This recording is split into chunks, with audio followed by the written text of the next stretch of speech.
Sometimes we want just one day and one night, no food, no drink, and just pray, seek God. Chemera mwari, chemera kuti mwari vakurangarire. Andingara ino mwari asi mwari anonyadzisa ndi mwari wedu. Hallelujah. So maratitire zvakanaka. Let's keep on pushing as we are in this season ya tava kuma prayer fasting. Kune ma retaliations, ma reprisals. Just decide kuti Satan aundidzoseri shure. Hallelujah, hallelujah. Someone say Satan aundidzoseri shure. Yes. Any warfare inorongwa nemuvengi against you nekuti wanga wakatsanya as a retaliation, we command it scattered in Jesus' name. May God show up for yourself, for you, because the Bible says when the enemy comes in like a flood, the Spirit of God raises the standard against him. Kana muvenga chiuya se mbepo mwari vedu vanosimudza the standard. May the standard be lifted up in Jesus' name.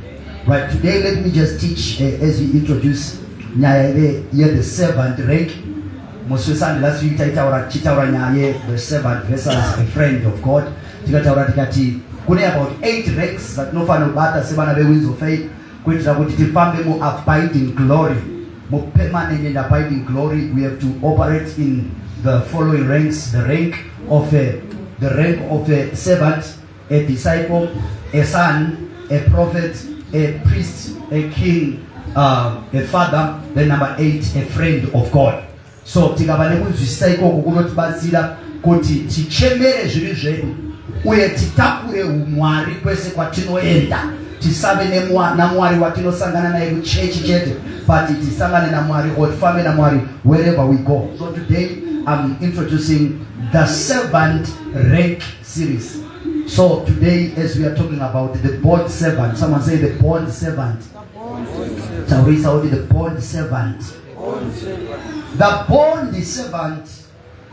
I was just thinking this morning, this thing to Pastor G.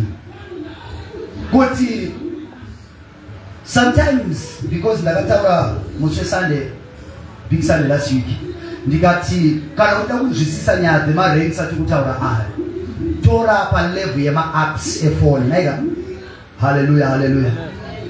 Pa level yechi yema apps efone. WhatsApp ile version yayo, let's say WhatsApp yakatanga 2012, naiga. Remember kuti payakatanga kwakusina video call. Is that true? Kwakusina video call. Payakatanga WhatsApp yaisagona ku live streams. Kwaisagona kuitika video call yevanhu vakana conference call. Payakatanga kune zvinhu zvakawanda zvazvisipo.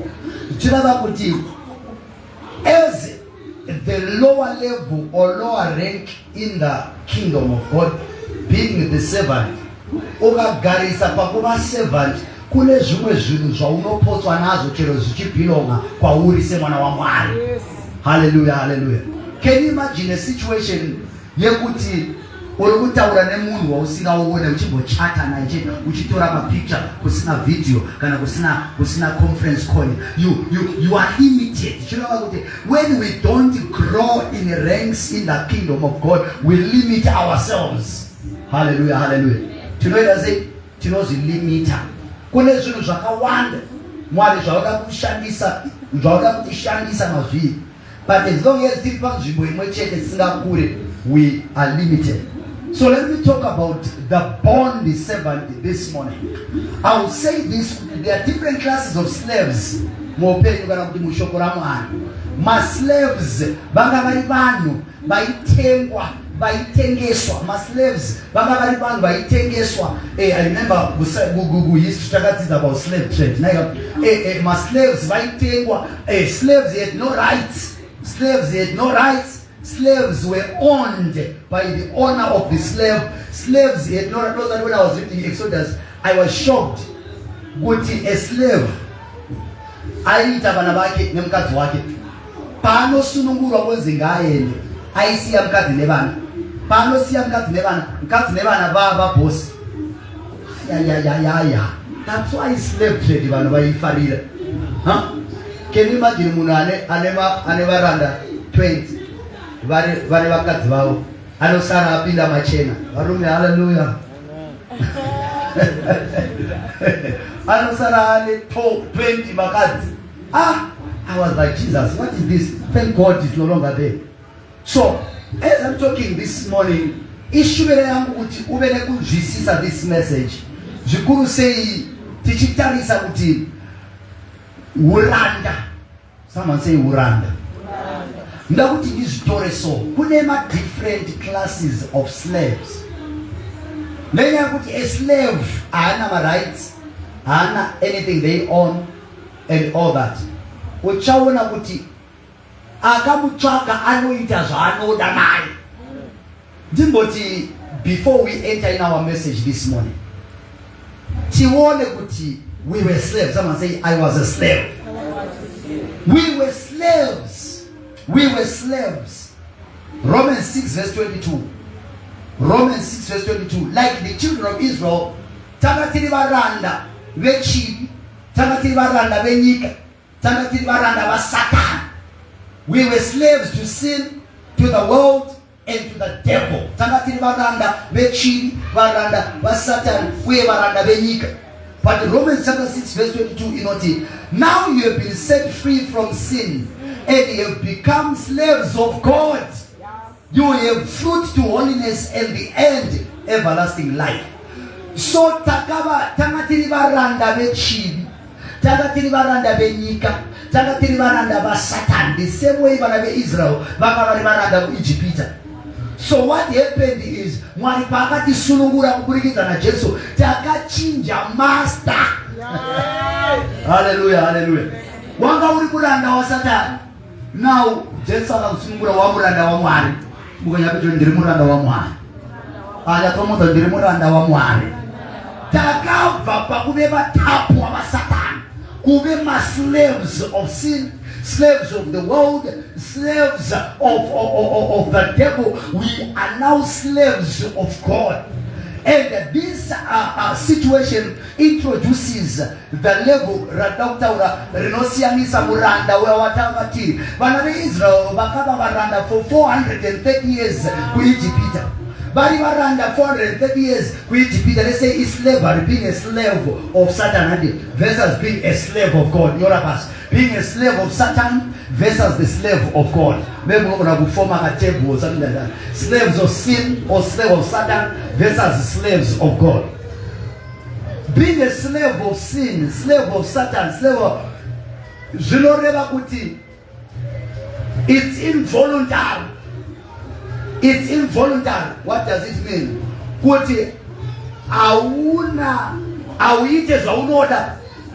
Unoita zvavanoda. Being a slave of Satan, unompunikidzwa, kune kumanikidzwa kwemunhu. There is force. There is no way pamaiti kana vachipisa mabricks nemauswa. What inini ndafunga kuti since ndine hanzvadzi yangu ine oven yogadzira mabricks, ndogona kuendesa ikoko mondigadzirira mabricks angu ozokoletwa. No, you had no right. But the slaves of God is voluntary, and you have rights. Slaves of Satan, they don't have rights. Slaves of sin, we teach what it. But one we have rights. At the same time, slavery of Satan is pushed by fear, but the slavery of Mary is pushed by love. Someone say love. Chiti love. We love God because He loved us. We love God because He loved us. Ukaona arora tuze nekuti imemeranda wa Satan mukati. Ona urari maranda wa diabolos maranda kupi. Yes, so we are motivated by love in being slaves of God. Hakuna bana wa Israel vaisada Pharaoh amazamuzanyebero. Ba iwewe waisada black label. Waisada zvese zvakaipa zvapi. You just did it because of fear. You just did it because of fear. But when we have come to God, the love of God motivates our servanthood in Him. So we change a master from being slaves of sin into being slaves of God. And this introduces the concept of a bond servant. Because mwari paanopa Mozisi murayiro pamusoro pe-bond servant anotaura achiti ndakusunungurai kubva kuIjipita makuenda kunzvimbo yechipikirwa. Masvika kunzvimbo yechipikirwa ikoko ndichakumbira kuti mukaita varanda venyu panzvimbo yenyu yechipikirwa inzwai kuti munofanoita sei varanda vacho. And anotaura kuna Exodus 21 verse 5 to 6. Exodus 21 verse 5 to 6. But if the servant plainly says, I love my master, my wife, my children, and I will not go out free, then his master shall bring him to judges. He shall also bring him to the door and to the doorpost, and his master shall pierce his ear with an awl, and he shall serve him forever. He shall serve him forever. I know introduce the concept here, bond servant. We are going to Deuteronomy chapter 15. You know, chapter 15 verse 12 to 18. Chapter 15 verse 12 to 18. You know, verse 12. If your brother, a Hebrew or a Hebrew woman, is sold to you and serve you as a slave for 6 years, kurukutaura kuchinzi kana mamunzvimbo yechipikirwa makuitawo venyu varanda, itai varanda nenzira yakadai. So it's slavery in the land of promise. It's being a servant in the promised land. So it connotes kuve muranda wa Mwari panzvimbo yechipikirwa. We want to find the promised land. The promised land is the place of destiny, it's a place of potential, it's a place of prophecy, it's a place of fulfillment. So wauya kunzvimbo yechipikirwa uri muranda wa Mwari. Chii chinotarisirwa kwauri semuranda wa Mwari wasvika panzvimbo yako yechipikirwa. Hallelujah, hallelujah. When you arrive in the land of promise, make sure that you help your servants. Your servants, don't treat them the way my treat of Egypt. Treat them as a bond servant. Someone say a bond servant. What is a bond servant? Let's look at part of my message. What is a bond servant? What is a bond servant? I have a long message. I will try to squeeze it. What is a bond servant? Number one. A bond servant is the word doulos. Doulos, D-O-U-L-O-S. D-O-U-L-O-S. Doulos. Meaning a deeply devoted, lifelong servant. Doulos. Or a deeply devoted, lifelong servant. A deeply devoted, lifelong servant. That's number one. A deeply devoted, lifelong servant. Akazvipira uye ari muranda nekusingaperi. Number two, they are willingly choosing to serve the master out of love. They are willingly, someone say willingly. They are willingly choosing to serve the master out of love. Bari kushumira ishe wavo out of love. A bond servant, out of all the servants, Bashkara Paipa, let's say Abraham and 318 people. Never got shower, he pop up on the back. 7 years, Garazgachaya. Kunonzi Muranda Aireke, on Daiwa, Masunga, and Daimuno, Karanezis are Queen, Moyer and the no pain, and all that. So the bond servant, Mkwananzi, a bond servant. What was happening in Jesuiti? I told her, Alatinini, Mandiriliza, Zakuti, Guba Yabu, Suba, Yapera, Yabuba Miranda, Cheromagani, Tega Yapera. Ndirege in the silent. Anoti Doda Bugara, Pambapano, Magara Neni Zakana, Manditi Zakana, so the porter and Gideon. So the master of the slave, Alubam Torah, Oenda Nai Pachidanga Cheto, what Torah Chinobai, Wobaya and Zeliaken, like that. Some scholars vanoti Kumokacho master I Torah was Bayao, what Torah Roparaki, what is Sanganisa, Nero Parimurana, what it had Vanu, Ropari Wechete. I also see Wanyamayaru Gawanga. Wabewe pano kwa Jesu nekusira peri nekuti takushare blood tane ropa rimwechete. Someone say tane ropa rimwechete. So Jesu nekuti sunungura kubva muchivi neutapwa nekwesewe. He has made us born the servants naye. Nekuti takushare blood naye. We are earmarked for God in the name of Jesus. Taiswa rupauro kwa Mwari. Bata msoro kuti ndaiswa rupauro kwa Mwari. I'm now a born servant of God. Ndave muranda anoshare ropa na master wangu. Ndave muranda anoshare the blood, anoshare the covenant with my master. So it's out of love. I check one zero. A covenant was being enacted. So you are a covenant slave when you are a bond servant. A bond servant is a covenant slave. Someone say a bond servant is a covenant slave. Muranda anesungano akubviwi zvokumanya. Tiri pano mukolevero ndiri pano nekusvika peri. Yes, so we have to understand that. It signifies complete surrender to God's will. It signifies complete surrender to God's will. Kuva a bond servant, kuzvipira kuna Mwari, kuzvileya yourself before him. Kuti Mwari ndiri pano, sezva ndiri, itai zvamunoda. It means total surrender. Total surrender. Jesus became the bond servant of God. Anouya semuranda wa Mwari. Not my will, but your will. Someone say bond servant. Yes. Let's look at part B of the message. Their freedom and what it means.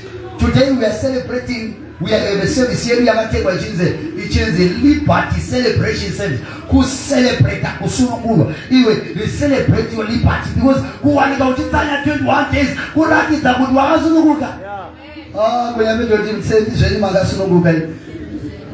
Pamai botoka de boka. Pamai botoka de Nate, she knows that. What is all the time? Botoka de Kumboseva. Botoka de Kumbo Kufumbata is going to good. Kuti ungagara usina kumbodai dai kumboseva inoita kundomofa. You were a slave of food, but kuratidza kuti wakasununguka kugona kumbopinda 42 days nezine absolute pamusoro ipachesu chipo chokuombera musara chesu. You understand kuti you have been delivered from slavery because kunema vanhu vaitanga kuziya na 8 komana ndakutunzwa takuona masters ibigireni porridge izvo zvakugona kungenga elder tembo vakapinda 3 good days variko. My wife was like iri kupi sugar ipapo, iri kupi sugar ipapo, hakuna sugar, hakuna munhu anonzi ane diabetes anosara 3 days. After 21 days dzekutanga kupinda dzechipiri wozowedzera absolute. Ndainonzira titi vanhu overflow dzaiuya kupraise garai pasi namata wagara vakomana mhofu vekuno vaitoda aenda rudhizediko vanomboona their freedom. When the slaves or the bond servants were freed, what was happening? Pavaizosununguka chichaitika kwaitika a year, the 7th year kana 7 years ekugara munhu ari muranda zvakwana vaisunungurwa vaendai. Apart from kuchekwa nzeve kuti let's say uyo ati iye ndakuda kuenda achekwa kwanza aivaenda feel free call what aiva ndakutoda kuenda akurilizwa kuti anoita upenyu hwake their next life. What was happening in Deuteronomy chapter 15? Deuteronomy chapter 15 verse 12 tamboiverenga ukaverenga verse 13 inoti when you send him away free from you, someone say free from you, paunomuregeza achienda, you shall not let him go away empty-handed. You shall not make him go from your house empty-handed. Someone say I can't go empty-handed. Shout I can't go empty-handed. Ndaramba kuenda ndisina chuni. andaramba kurekedzwa kunzi he is free but he has nothing to show for their freedom. The devil is a liar. Iwewe yo deliverance inooneka kumaoko ako, deliverance yako inooneka kufungwa zako, inooneka kune zvaunobata. Ndaramba kuti iwewe once wakasununguka asi unorwara, wakasununguka but hakuna chako chinofamba. Because kutaura kuti when you are free your hand shall not be empty, but amaoko ako this hand shall not be empty. Yes, something. Don't allow them to go empty-handed. Don't allow them to go empty-handed. What must you do? And you shall supply him liberally from your flock, from your threshing floor, from your wine press, from what the Lord, the God of Israel, has blessed you with, you shall give it to him. With the same concept, kuti vana veIsrael vasabve kwaFarao vari empty-handed. Zvinoratidza kuti chero nema .7 you can't be a slave of God, a servant of God with your hands empty. Hallelujah, hallelujah. Ndaramba kuseva Mwari ndiri poor. Do you know that the poor man's message can't be heard? Chero une revelation yabva straight directly from God. Inofana back kwane substance. Do you know like as the doctor taura nyaya kuti vakaita macrusades 41 2025 41 what crusades 41 crusades 41 kunyika dzakasiyana siyana. Macrusades aya hafi edolari. I was part of the crusade organizing committee. There is one person I know who gave 25,000 towards that crusade. That was not enough. Hundreds of dollars are not paying about. So unokona kuva ne right message but usina kwenya kuti Mwari ngambobatsira shamani nyatomkwenya kuti maoko aya ngaasave empty kozi kuti vhangeri ndere mahara naiga but kuti risvike kuvanhu hazvide mahara. So God, one thing that he does when he makes us his bond servant, he releases our substance and make sure that when you rise up, Ari 8 chapter 27. Inotaura pamusoro kuti pana Paulo pavakaenda vachienda kugugu vari paisland of Malta vachienda kuRome. Kunotaura kuti patakaburuka muisland of Malta takasvika kuchitonhora tichisvika chitonhora ipapo hanzi vanhu venzvimbo ivavo vakatiremekedza nekuremekedza kukuru. Unonza Paulo uchitaura naLuka taura hanzi vakatiremekedza nekuremekedza kukuru sekuti patakasvika munzvimbo ivavo kune baba wemuridzi weisland baba waPublius vairwara. Then hanzi Paulo muranda waMwari munamatirei, hanzi tikamunamatira akapora. Hanzi vakationa, they honored us with the substance. Zvese zvataishayirwa vakatipa. Being a born servant of God means impactful ministry. Someone say impactful ministry. Being a servant of God zvinoreva kuti uri kushanda kuchiita kuimpata upenyu hwevamwe, vanhu vachishandurwa vachinzwa kukuremekedza. Wakasiyana kuva muranda waSatani wekuti andikachimboshanda chete oziva kuti muranda waSatani unoshandiswa chete. Kunyapedzera kuti pamaive varanda vaSatani ndo pamaishandiswa kwete izvezvi. Mwari ashandise vanhu, Mwari anoshanda nevanhu. God does not use people wokun'an'an'a sechingamo kurasa. You are his bond servant, meaning to say he releases your substance. May what is yours locate you in the name of Jesus. All that you need to do is to position yourself. Munhu anoshanda kuEconet anotambira kuNRZ. Hallelujah. Anoshanda kuZEPC anotambira kuchikoro kuGlenview 1 primary. Anoshanda kwaanoshanda ndiko kwaanoda sei kwaanotambira. Kwa hiyo ndimi munoshanda kupi? Hanzi muranda rings the bond servant must not go empty-handed. They were supplied from the master's flock, the threshing floor, the winepress, from everything God blessed the master with. So our freedom from slavery qualifies us for the inheritance of the saints in the light. Someone say, my freedom from slavery qualifies me for inheritance of the saints in the light. Good kudzikinurwa kwangu kubva pautapwa leuranda kunondiita kuti ndiqualifye kuve mudyi wenhaka yevatsvene. Colossians chapter 1 verse 12. Colossians chapter 1 verse 12. Inoti giving thanks to the Father who has delivered us from the dominion of darkness and qualified us to be partakers of the inheritance of the saints in the light. Kune nhaka yevatsvene iri muchiedza. Nhaka iyoyo ndema bond servants of God. Bond servants of God. They receive their inheritance. May the inheritance of bond servants of God visit your life in the name of Jesus. May the inheritance of the bond servants of God visit your house in the name of Jesus.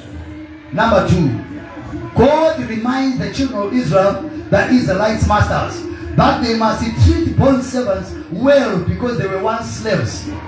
Mwari anorangaridza varanda varidzi vevaranda kuti kana masvika kunzvimbo yechipikiro, treat these servants nicely because you were once servants. But the moment we are servants of God, we have to treat other servants of God correctly and right.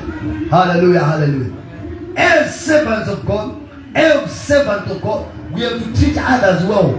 Verse 15. You shall remember that you were a slave in the land of Egypt, and the Lord your God redeemed you. Therefore, I command you this thing today. Treat others well. Number 3. The servant is free to refuse to be freed. The servant is free to refuse to be freed. Muranda, alekodzere kuramba kusununguka vekwe. Inini zvangu ndanakirwa nekukushumira Ishe. Ndaramba kubviswa pauranda. Ndiri muranda weni nekusingaperi. Why? Because they are a covenant servant, like I said. They are a covenant servant. At the same time, they are a bond servant forever. At the same time, they share the blood with the master. A bond servant may refuse to be free because number 1, they are a covenant servant. They are a covenant servant. 3:1, 3:8. They are a covenant servant. Also, they are a bond servant forever. Diripano nekusingaperi andisi kufa. Tendele body kuna Jesu andive. Tomuza kuna Jesu andive. Ndiri muranda wake nekusingaperi. Nekuti I am a covenant servant and I am a bond servant forever. And also number 3 there, we share the blood with the master. Kwakadeuka ropa kutitile pamwe chete na Ishe wedu. We are one with the master. We are one with the master. Let's look at C, part C of my message today. Part C. We are now bond servants in Christ. That's the title of the part C. We are now bond servants. Mona Christ. Mona Christ tave varanda. I think the word bond servant for some of you vakadzidza kuma university kwakune chinhu chekunzi kubondwa naika kune yainzi cadetship iriko iyoyo kana tidzidzira chisoja chipurisa even nursing I believe. You are bonded. Unenge wakabondwa kana chiri kubondwa chodava kuti haubhadhare school fees unodzidza mahara naika kuma kwacho uchitambira but hautengerwi kuenda kune imwe nyika. Uri kushanda kuno kusvika makore aita apera kuti urelease because wakadya mari yevaridzi. Kwendora kana karoorwa kuti you are bonded. Kana mukadzi womunhu kana murume womunhu kuti you are bonded, wakabondwa. Hayo zvikuru kana akabvisirwa. Vana mabuya vaya hatisi kureva iyo.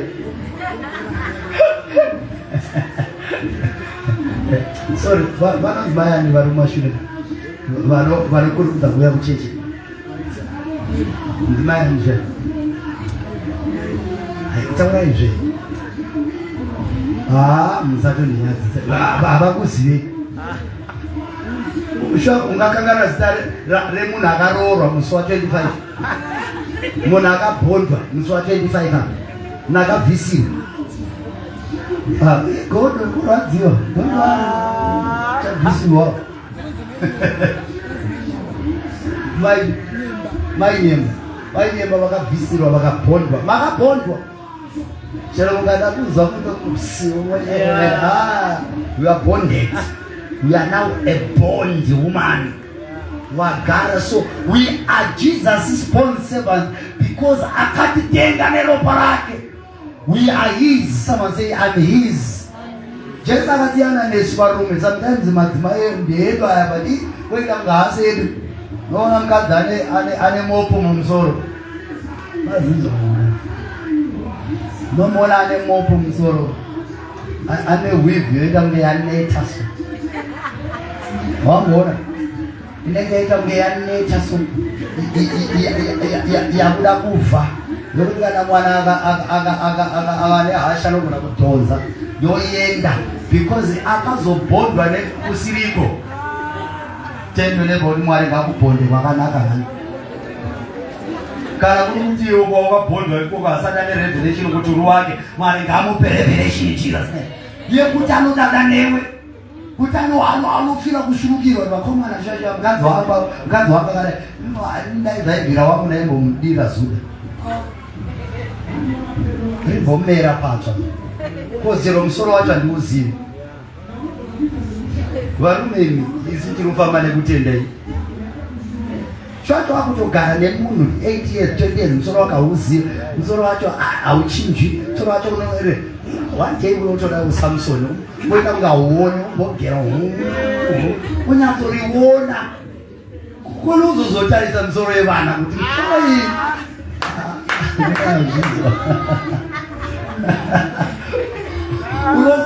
unozotarisa uone musoro wanga una kuda soro nyamba wakavharirwa nezileti nyamba wakavharirwa nebvudzi kuedza kuti rikure unyatsoriona utanga kuri handofunga wakadilwa mafuta wakarara woita iyoyo. Someone say I'm bonded with Christ. Wakabhondwa muna Kristu haubve zvokumhanya.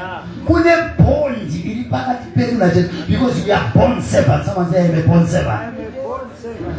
Bondi iri pakati pedu naKristu ndeyeropa. Chimoti ndeyeropa.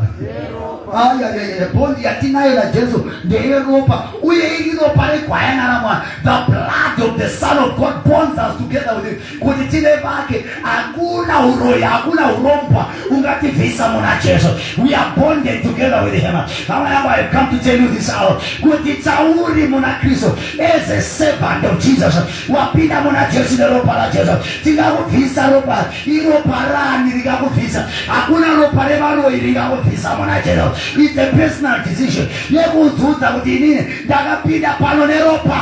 Ndakabhadharirwa ropa. Saizvozvo I'm fully bonded in him. Ndakaiswa maari and I'm immovable. Someone say I'm immovable. We are now, because Jesus akaisa his own example of being a servant of God. Akaisa his own example as a servant of God. Because we share in his blood, we share in his covenant. We are his forever voluntarily, and we are enjoying under his love. Uranda wedu muna Jesu wakasiyana newatanga tiri wafana. Une rudo mkati. Unoziva kuti yandakazoona manje kumamarriage edani. You discover kuti unogona kuningire hama yako zinorwadza kana tiri nzvadzi dzisiri varume. Une nzvadzi yako inorohwa nemurume. Vekuti inorohwa usinga munhu ati tasa. Tasa. Moti haata kunotora mwana wamai vangu. Sara ndinomutora ndinouya naye. Kuti sinopinda uchiketa ugara naye uchanzi wale mafoni calls ari kupinda achiansa basi. Hello, wait, mirai titaure chini. Hello, kotete makutaura nami. Ngavanhingira chitefoni. Vakutotombona achitotaura ndambori yami. Ipapo hasha dzaunenge uchinzwa varume, haleluya, hasha dzaunenge uchinzwa chero nevakadzi varimo unenge uchisimuka sochiri naivo munhu akakwanira. Last time ndakakono kunhonga kuHarare hospital wakati tasa wakarohwa eyapechono kuti Jesu akasiyana naBhangu. Munoza kuti Jesu akasiyana naBhangu.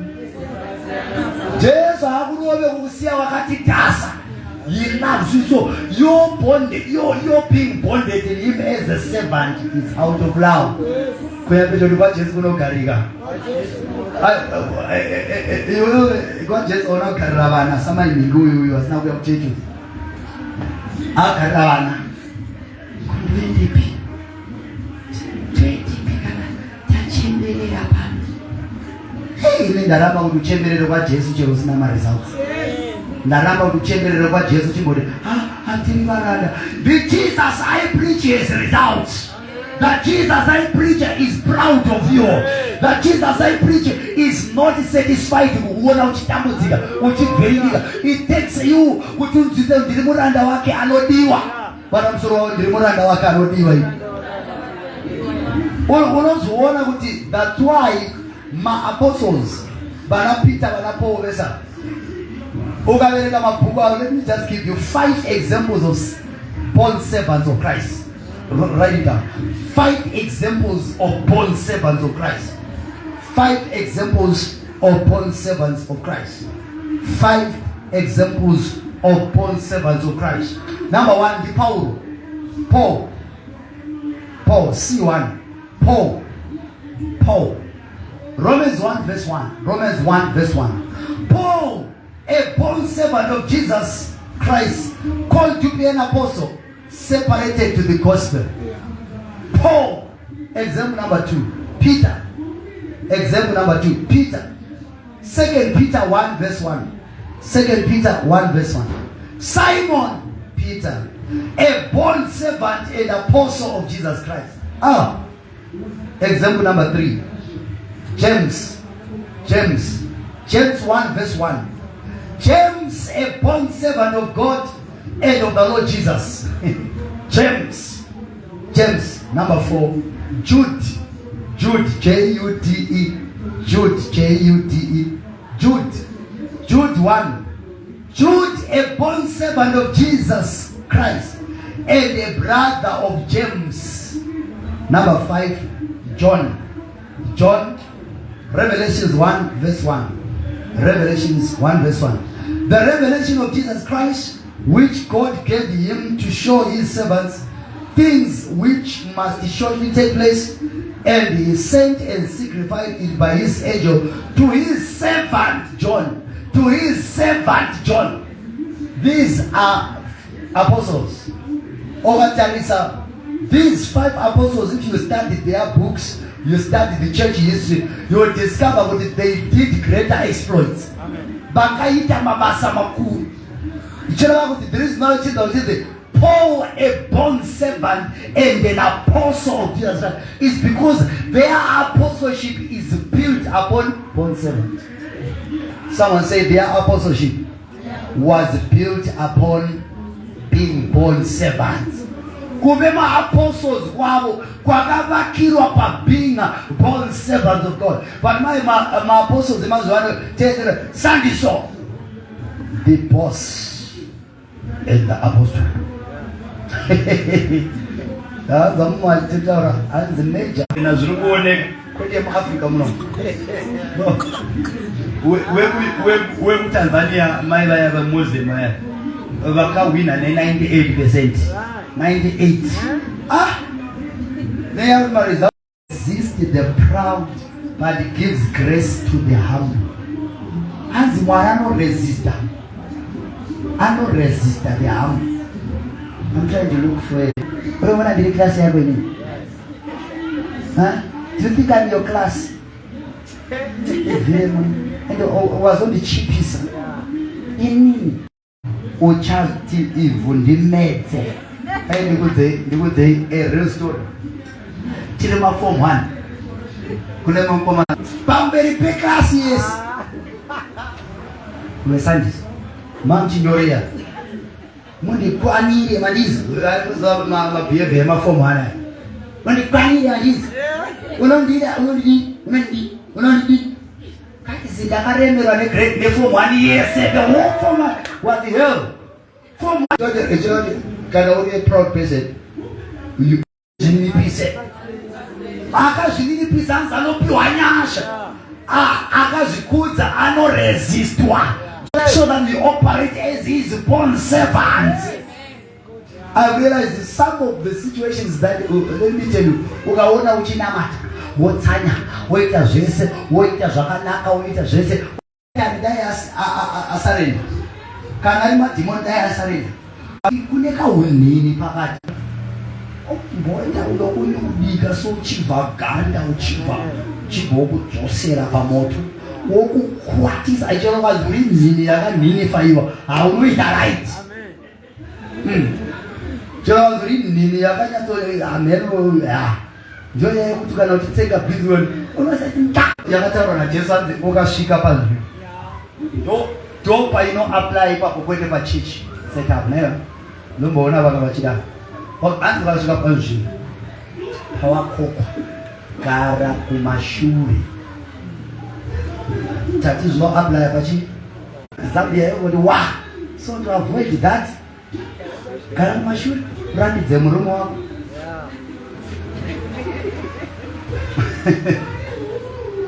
So let's say wasvika ukawana macheya ari kumberi agara unenge une magatsi ukaona pese taanogara kunumber 4 patakasvika kwakatoiswa mabhaibheri tikati apa kune kuanza it's okay right udzokera kumashure agara iko.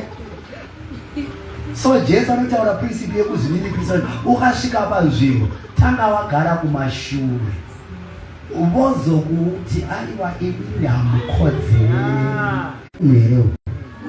Chandakazoona kuno muupenyu unogara mashure nyamba kumberi kuna Vhashiti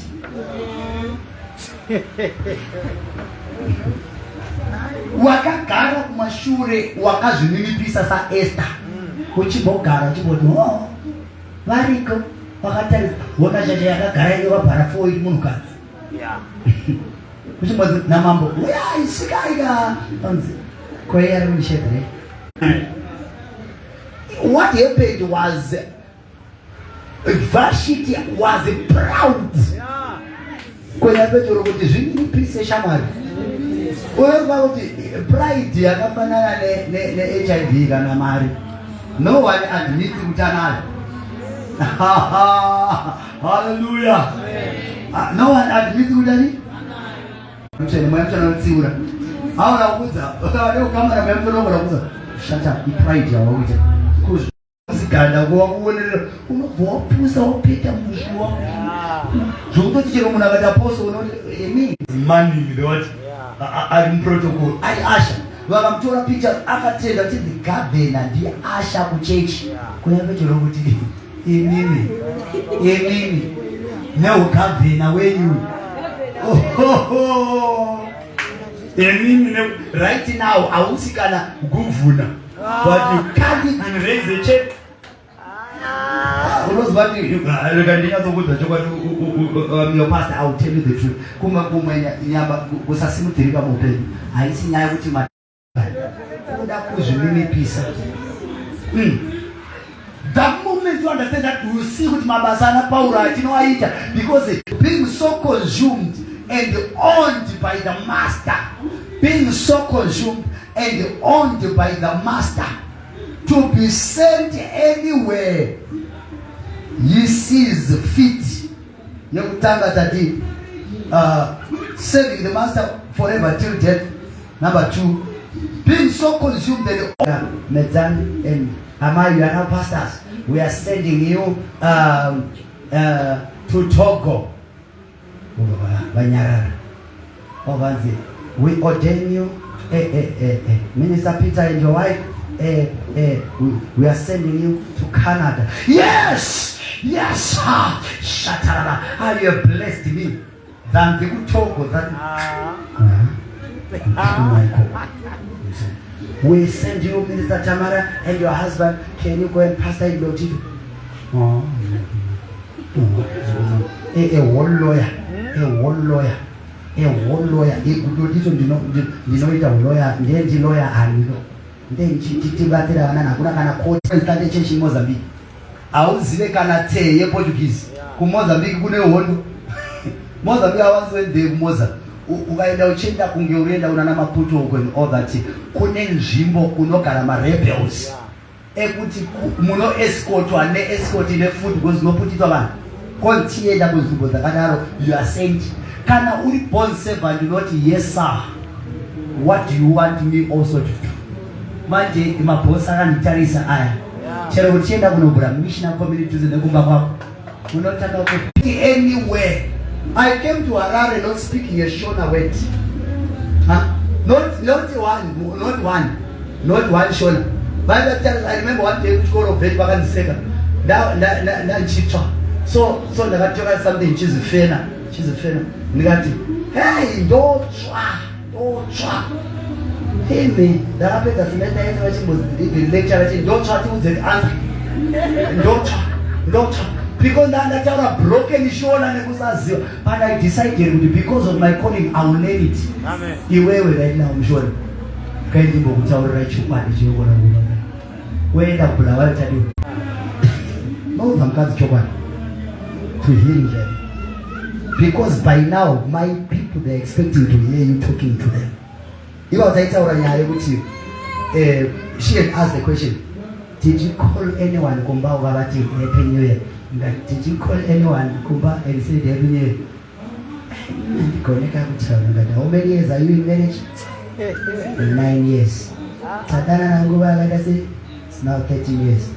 Keep quiet.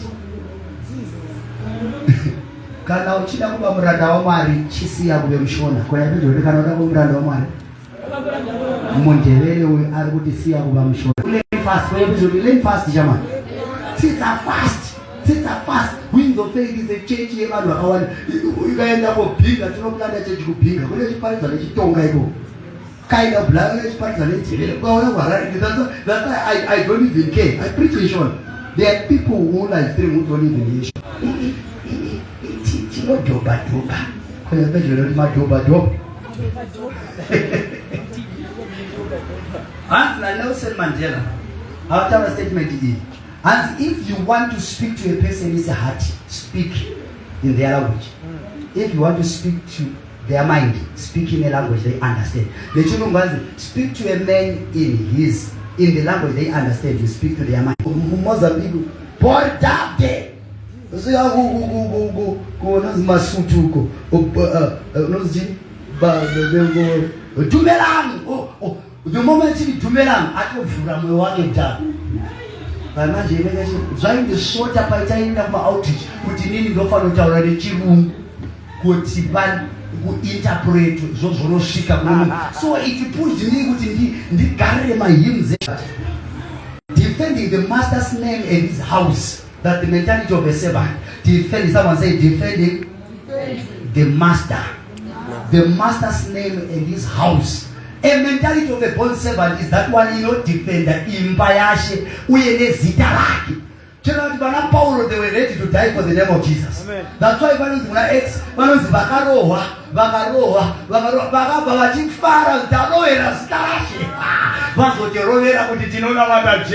because they were proud of getting.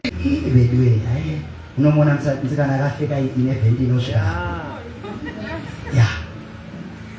They defend the master's name and the master's house. Are you ready to defend the master's name and his house? Bond servant they defend because Amazon understand the can we bond servant you belong in the house. One two poem by you, one is Zitairo. My wife got a titular was going to remember. I should you be faking but you know that you're going to give they work in the master's house like it's their own house. They work in the house of the master. Kushanda mumba mamwari kunge kumba kwako. Nekukumba kwako anyway. Sure imba yako ingaba nemambororozi kudai. Kana no ana isa cobra aka isa chiroma vandi wone patikito. Pari kujeni ndoku neku. Kwendle about love the house of your master.